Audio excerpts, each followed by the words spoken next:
Grace and peace to you from Jesus Christ, the one in whom we can always depend. Amen. Well, friends, this is one of those stories from the Gospels, one that is difficult, one that makes us uncomfortable, but one that we definitely have to talk about. Because like everything Jesus did and said, there's a deeper meaning here. There is something to be learned, and there is something that touches each of us in today's story. From the outset, I want to talk about the difficult stuff that we encounter today. I want to name that these verses and others have harmed people, and that's not okay. So friends, if it was hard to hear this story, please know that you are not alone, and you are very much loved by God. Because it's important for us to recognize that divorce in Jesus' time, marriage in Jesus' time, was very different from our concept of marriage and divorce today. First, the world in which Jesus lived and spoke about was patriarchal. That is, women were considered property of the men in their lives. So when a woman got married, the ownership of her transferred from her father to her husband. Plainly speaking, without a man, a woman essentially had nothing. She was dependent upon the men in her life for survival. Second, in Jewish society, only men could divorce their wives. However, in Roman society, it was possible for women to divorce their husbands. And that's probably why Jesus follows up with what he says in the verses about women divorcing their husbands. And third, marriage was not based on love in this time. It was a contract between two families. So there was a lot involved. How much property a man owned, his status, and of course, his honor. So what happens when a man decided to divorce his wife? Well, most likely, a woman would return to her family. Her father or perhaps a brother would be responsible for her. But here's the kicker, friends. What if her family wouldn't take her back? Because it's possible that her family would have seen this divorce as shameful, the opposite of honor. And this would leave a woman without someone to care for her. This would leave her vulnerable, alone, and unable to support herself. So friends, Jesus is probably seeking to protect women by calling for a prohibition of divorce before the Pharisees. This is concern for those who are vulnerable, a theme that Jesus speaks to again and again in the Gospels, and then again when he talks about children at the end of our story. So as I was reflecting on this story this week, I began to see a theme running through it: dependence. Women in Jesus' time were dependent upon the men in their lives. Children in Jesus' time, and in our own for that matter, are dependent upon the adults in their lives. And I began to see that Jesus could be speaking about all relationships here. The Pharisees seek to test Jesus, and here Jesus uses this moment to teach us all something about our relationships with one another. Because friends, dependence is a part of every relationship.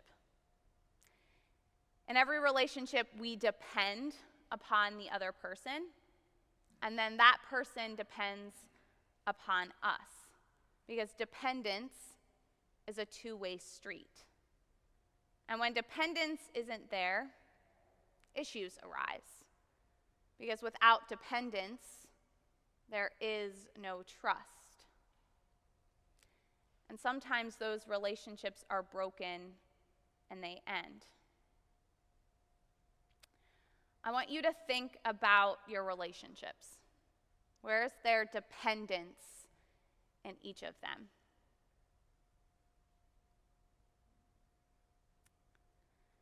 For example, I think about our new puppy, Taylor.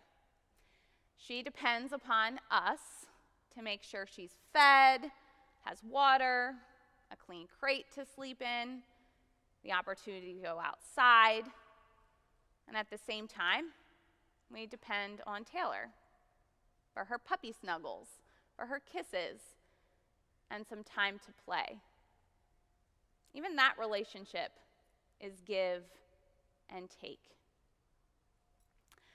Or think about the pandemic. The pandemic has really showed us how crucial dependence really is. We've depended on each other for support and care, for health and safety. The pandemic has showed us how interconnected we are, how interdependent we are. For real, friends, every relationship we are a part of needs dependence, needs interdependence, because relationships need give and take. Have you ever been in a friendship where you felt like you were giving the relationship your all? You were there for your friend, caring for them, supporting them, cheering them on. You had that friend's back. And yet it didn't feel like it was being reciprocated. You couldn't depend on that friend. I'm going to guess that you probably have. So you know it hurts a lot. Because the health and vitality of our relationships depend on our interdependence.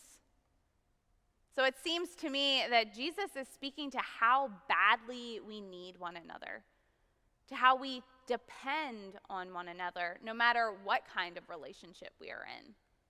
Romantic, friendship, work-related. And so the same goes for our relationships here at church. We are dependent on each other. That's why this week during Ikea Church, we're talking about relationships. As we seek to reconnect with our church, as we seek to build our church together, our interdependent relationships are vital. We got to have each other's backs, friends. That's why smart people like St. Paul talked about the church like a body. The whole body works together. So does the church. Every one of us has a role to play, and it is hard for the church to function if we aren't all playing our part, if we aren't supporting one another, caring for one another. Because at the end of the day, we need to depend on each other. We want to be a part of a community of dependence. We want to build a community where dependence is a value we all hold. That's how this beautiful thing, the church, is built strong. That's one of the foundations we build our church on. Dependence upon each other, trust in each other, love for one another. And the good news for us, friends, is God shows us what true dependability looks like. Ultimately, friends, the good news is there is one in whom we can always depend. there is one in whom we can always trust, and that is God. Our human relationships sometimes falter, sometimes break, but our divine relationship will always be steady and strong. Friends, God promises to be the one in whom we can always depend. Amen.